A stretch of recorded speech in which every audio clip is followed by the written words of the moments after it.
আমরা হুঁশিয়ার করে বলতে চাই, আমরা আবারও রাজপথে নামবো। এতগুলো মানুষ শহীদ হয়েছে শুধুমাত্র একটি নির্বাচনের জন্য নয়। আরেকটি কথা বলতে চাই, সময় সংক্ষিপ্ত। যদি এই দেশে আপনারা যারা নির্বাচনের আলাপ তুলে তুলে বিভিন্ন জায়গায় চাঁদাবাজি টেন্ডারবাজি করে বেড়াচ্ছেন, তাদেরকেও হুঁশিয়ার করে বলতে চাই, শেখ হাসিনার মতো আপনাদেরকে পালাতে বাধ্য করবো। ইনকিলাব জিন্দাবাদ। সংগ্রামী ছাত্র জনতা, এই মুহূর্তে আপনাদের সামনে বক্তব্য রাখবেন জুলাই গণ অভ্যুত্থানে আহত আমাদের বীর আহত আতিকুল গাজী। বীর আহত আতিকুল গাজী। আসসালামু আলাইকুম সকলকে।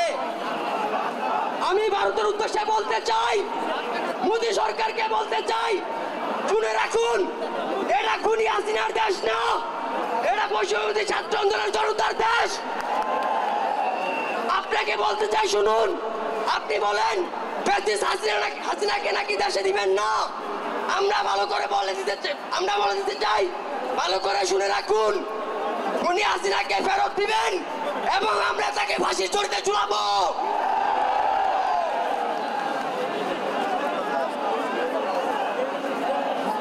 আমরা দেখেছি উনি হাসিনা দেশে অনেক কর্মকাণ্ড ঘটিয়েছে। যদি সাধারণ বিষয় ফাঁসি হয়ে থাকে তাহলে এইসব জানা অজানা কর্মকাণ্ডের জন্য উনি হাসিনাকে 100 বার ফাঁসি করা উচিত। এই বর্তমান সময় দেখা যাচ্ছে অনেক রাজনৈতিক দল নির্বাচনের জন্য পাগল হয়ে যাচ্ছে। আমরা তাদের উদ্দেশ্যে বলতে চাই, আমরা নির্বাচনের জন্য রক্ত দেইনি, আমরা নির্বাচনের জন্য অঙ্গ দেইনি, আমরা সংস্কার চাই। আগে দেশের সংস্কার হবে, তারপর হবে নির্বাচন, তার আগে কোনো নির্বাচন হবে না। সংগ্রামী ছাত্র জনতা, এই মুহূর্তে আপনাদের সামনে বক্তব্য রাখবেন জাতীয় নাগরিক কমিটির মুখপাত্র সামান্তা শারমিন। জাতীয় নাগরিক কমিটির মুখপাত্র সামান্তা শারমিন। আসসালামু আলাইকুম দেশবাসী। এই শহীদ মিনার 3 তারিখের মতো কানায় কানায় পূর্ণ। 3 তারিখে আমাদের এক দফা দাবি ঘোষণা করা হয়েছিল, ফ্যাসিবাদী ব্যবস্থার বিলোপ ও নতুন রাজনৈতিক বন্দোবস্ত। অভ্যুত্থানের 5 মাস পরেও আমরা দেখি নাই জুলাই প্রক্লামেশনের কোনো উদ্যোগ কেউ গ্রহণ করেছে। সেই বৈষম্য বিরোধী ছাত্র আন্দোলনকেই আবার দায়িত্ব নিতে হয়েছে প্রক্লামেশন দেওয়ার জন্য। আমাদের উদ্যোগের পরে আমরা দেখেছি সরকার উদ্যোগ নিয়েছে জুলাই প্রক্লামেশন তারা ঘোষণা করবে, সকল ছাত্র জনতা রাজনৈতিক পক্ষকে সাথে নিয়ে। তাদেরকে আমরা সাধুবাদ জানাই। এই ছাত্র জনতার উদ্যোগকে তারা চিনতে পেরেছেন, তারা অ্যাকনলেজ করেছেন। তাদেরকে বলতে চাই, জানুয়ারির 15 তারিখের মধ্যে তাদেরকে প্রক্লামেশন ঘোষণা করতে হবে। নতুবা ছাত্র জনতা আবারও 3 তারিখের মতো এবং 31 ডিসেম্বরের মতো আবারও লাখে লাখে ছাত্র জনতা নেমে আসবে। সময় আর ক্ষেপণ করার কোনো সুযোগ নাই। আপনারা সকলে জানেন আমাদেরকে বিচার এবং সংস্কার আদায় করতে হবে। রাজপথে আপনাদের থাকতে হবে সকলকে। আপনারা আমাদেরকে কথা দেন, আপনারা নিজেদেরকে কথা দেন, আপনারা বিচার ও সংস্কার আদায় না করে রাজপথ ছেড়ে যাবেন না। সবাইকে ধন্যবাদ। সংগ্রামী ভাই বোনেরা, এই মুহূর্তে আপনাদের সামনে বক্তব্য রাখবেন ডিজিটাল সিকিউরিটি অ্যাক্টে জগন্নাথ বিশ্ববিদ্যালয়ে যেই শিক্ষার্থী আমাদের বোন 1 বছর কারারুদ্ধ ছিলেন, যিনি আমাদের লড়াই সংগ্রামের প্রতীক। আমাদের বাংলাদেশের জাতীয় পতাকা এবং ফিলিস্তিনের পতাকা বাদে বাকি সকল পতাকা নামাই ফেলেন। শুধু বাংলাদেশের লাল সবুজের জাতীয় পতাকা এবং আমাদের লড়াইয়ের প্রতীক ফিলিস্তিনের পতাকার বাইরে সকল পতাকা নামাই ফেলেন। ফিলিস্তিন এবং বাংলাদেশের পতাকা বাদে সকল পতাকা নিচু করেন। সকল পতাকা নিচু হবে, শুধু বাংলাদেশের পতাকা এবং ফিলিস্তিনের পতাকা থাকবে।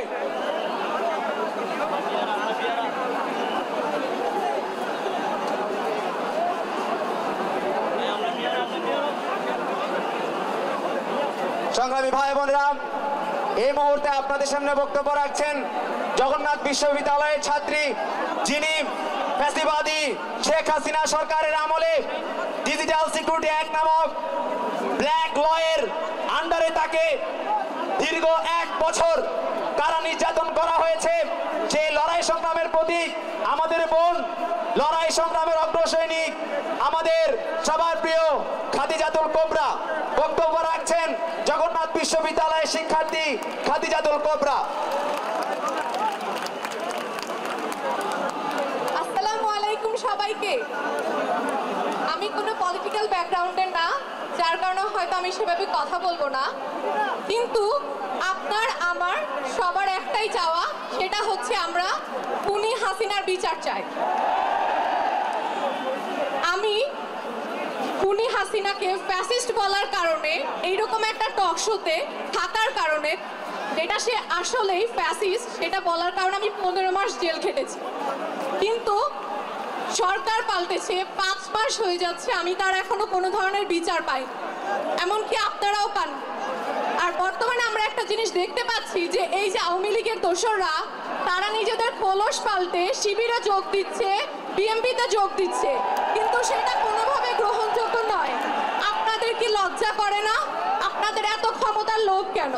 আপনারা নিজেদের জায়গা থেকে থাকেন, ক্ষমতায় আসতে পারলে আসেন, কিন্তু আমাদের একটাই চাওয়া, আমরা হাসিনার বিচার চাই এবং আমরা আওয়ামী লীগ নিষিদ্ধ চাই।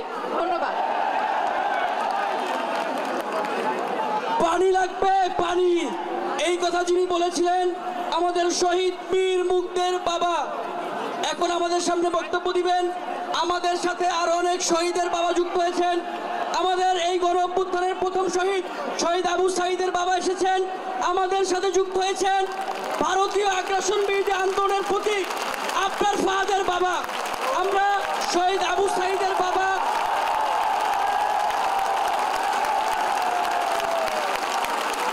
সকল শহীদের বাবার পক্ষ থেকে বক্তব্য দিবেন শহীদ বীর দিল্লি না ঢাকা, দিল্লি না ঢাকা, জুলাইয়ের প্রেরণা, দিল্লি না ঢাকা, দিল্লি না ঢাকা, এই আবু সাঈদ মুগ্ধ, আবু সাঈদ মুগ্ধ, এই মুহূর্তে দরকার বিচার। আর এই মুহূর্তে কি দরকার? এই মুহূর্তে কি দরকার? এই মুহূর্তে দরকার, এই মুহূর্তে দরকার, এই মুহূর্তে দরকার, এই মুহূর্তে দরকার, দিল্লি না ঢাকা, আবু সাঈদ মুগ্ধ। বক্তব্য দিচ্ছেন শহীদ বীর মুগ্ধের বাবা। বিসমিল্লাহির রহমানির রহিম। আমি আপনাদের সময় নষ্ট করতে চাই না, তাই আমি মিনিট আমার একটা প্রশ্ন আর একটা দাবি রেখে আমার বক্তব্য শেষ করব। আজকের এই মুহূর্তে সবার উপস্থিত আমার প্রিয় ভাই ও বোনেরা, আসসালামু আলাইকুম।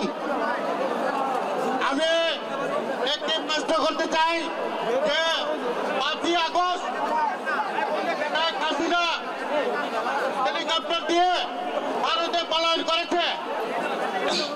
শেখ হাসিনার পর 2 দিন পরে ডক্টর ইউনূস ক্ষমতা নিয়েছে, মাত্র 8 তারিখে। আমি বলতে চাই তখন তো ডক্টর ইউনূস বা এই সরকার ছিল না, তাই সে ভারতে পলায়ন করেছে।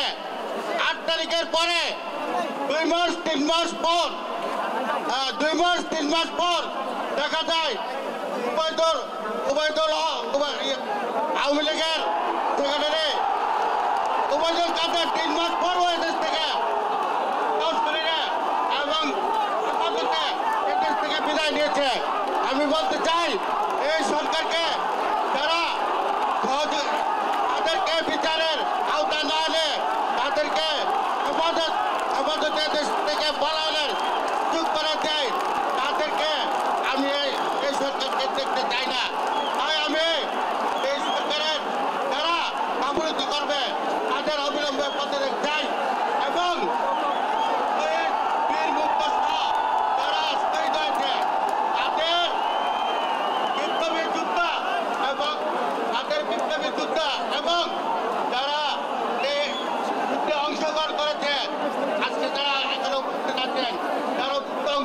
হয়েছে তারা সহ যারা আহত হয়েছে সবাইকে আমি একটি দাবি জানাবো বিপ্লবী যুদ্ধ হিসেবে স্বীকৃতি দেওয়ার জন্য। আসসালামু আলাইকুম, আল্লাহ হাফেজ। এই মুহূর্তে বক্তব্য রাখবেন বৈষম্য বিরোধী ছাত্র আন্দোলনের মুখপাত্র উমামা ফাতেমা। আমাদের সাথে এসে এই যে আমাদের এই সমাবেশে এসে যুক্ত হয়েছেন ঝালকাঠি জেলা বৈষম্য বিরোধী ছাত্র আন্দোলনের বিপ্লবী সহযোদ্ধারা, আমাদের সাথে যুক্ত হয়েছেন পিরোজপুর জেলা বৈষম্য বিরোধী ছাত্র আন্দোলনের সহযোদ্ধারা। আমরা তাদেরকে স্বাগত জানাই, ধন্যবাদ। বিপ্লবী বন্ধুরা